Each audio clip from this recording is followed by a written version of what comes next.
Bonjour tout le monde, je m'appelle Gabriel, j'espère que ça va. Bienvenue sur ma chaîne, sur un tout premier bloc d'épisodes dont je ne sais trop où ça va me mener. J'essaie de penser à des concepts de vidéos sur ce que la plupart des artistes ne font pas sur leur chaîne YouTube.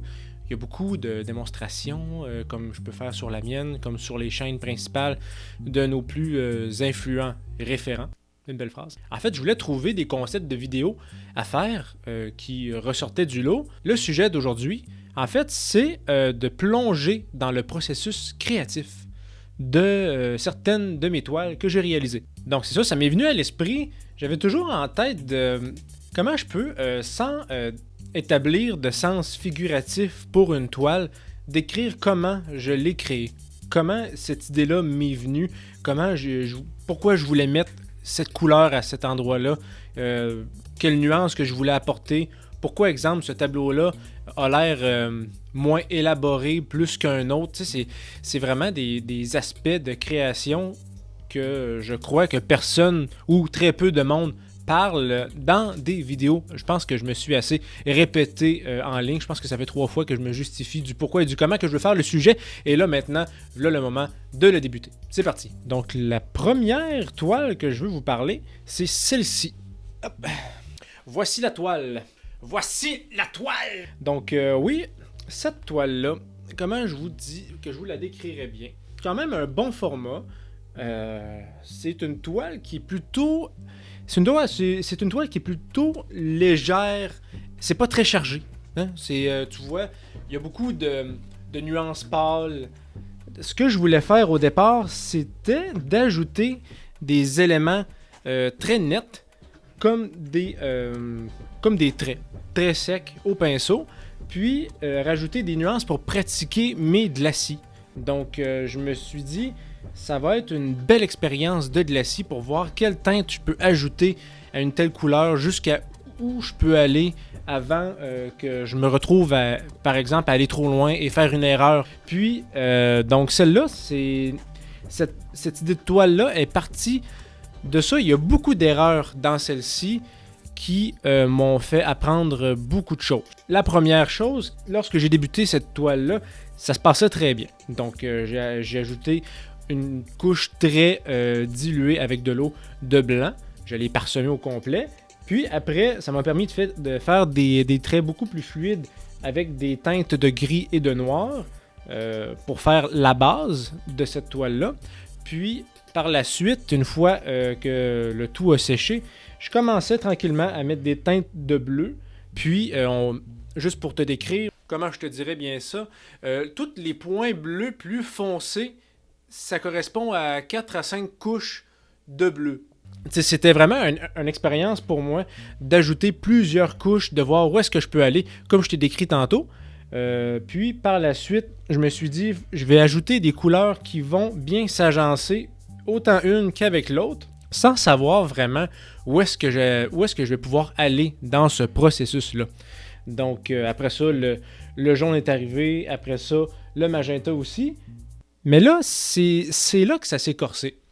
Tu sais, à première vue, c'est sûr que là, vous voyez peut-être pas les détails en profondeur, mais j'en ai appris beaucoup sur la méthode de glacis.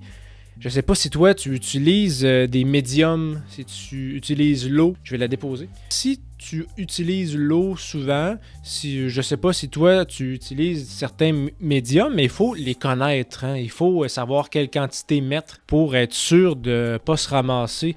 On va dire une espèce de pâte, là, comme si ça venait tout embrouiller, comme si ça devenait en fait une teinte de gris. Mais ce que je veux t'expliquer, c'est que dans cette toile-là, j'ai commencé à intégrer la technique de glacis. Je voulais l'essayer pour de bon, pour savoir où est-ce que je pouvais aller. Puis j'ai ajouté le médium à glacis. Ça s'est pas passé comme prévu. Aussi bien être clair là, à ce niveau-là, ce que je veux dire par là, c'est que je connaissais pas ça.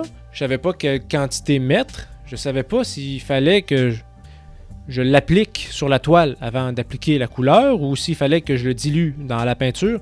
Oui, il y a un mode d'emploi, mais je suis pas quelqu'un qui lit les modes d'emploi. Je sais lire, mais ça fait partie de moi. Sur ce, j'ai appliqué la peinture avec le médium à glacis de façon différente, puis j'ignorais que ça allait sécher plus lentement que si j'avais appliqué de l'eau seulement. Première couche de glacis, ça va. Deuxième couche, il me semble que... Pourquoi je me ramasse avec des fragments ou des pigments de peinture qui se détachent? La peinture n'avait pas séché. Même quand j'attendais le lendemain, le médium à glacis ne séchait pas.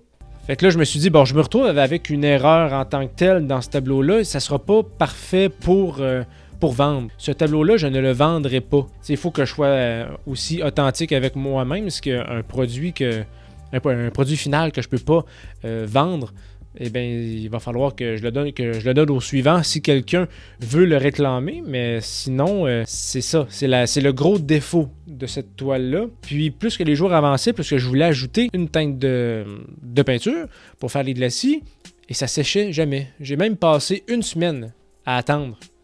Et ça séchait pas. Je sais pas si tu connais ça. Médium à glacis, c'est une substance blanche, un peu comme du vernis. Puis non, c'est ça séchait vraiment pas. Le test suivant, j'ai voulu mettre du glacis, mais avec de l'eau. Fait que là, j'ai mis de l'eau, j'ai appliqué la méthode de glacis. Ça s'étendait beaucoup moins, c'est comme si ça collait. Fait que bref, j'ai décidé de mettre un terme à ça. Puis, le clou du spectacle, en plus, quand j'ai décidé de fermer cette toile-là au complet, il me restait une bonbonne à vernis brillant. Puis, j'avais oublié, en fait, que la fenêtre de mon demi-sous-sol était ouverte, avec la porte, donc succion de vent, poussière qui lève, poussière sur la toile. Voilà. Donc, je me suis retrouvé avec une toile qui look bien de loin, mais lorsqu'on s'approche, c'est affreux. Moi, je trouve ça affreux. Je peux pas vendre ça à quelqu'un, mais je trouve que c'était, malgré tout, une belle expérience. Voilà. J'ai fait quelques erreurs sur cette toile-là qui m'a amené avec un produit final que je ne pourrais pas vendre. Mais j'en ai appris tellement. Je sais pas, toi, ça t'a pris combien de toiles ou qu'est-ce qui s'est passé, les erreurs que tu as fait avec certaines techniques. Est-ce que toi, quand tu as appliqué le masking tape, est-ce que tu avais des bavures qui coulaient en dessous?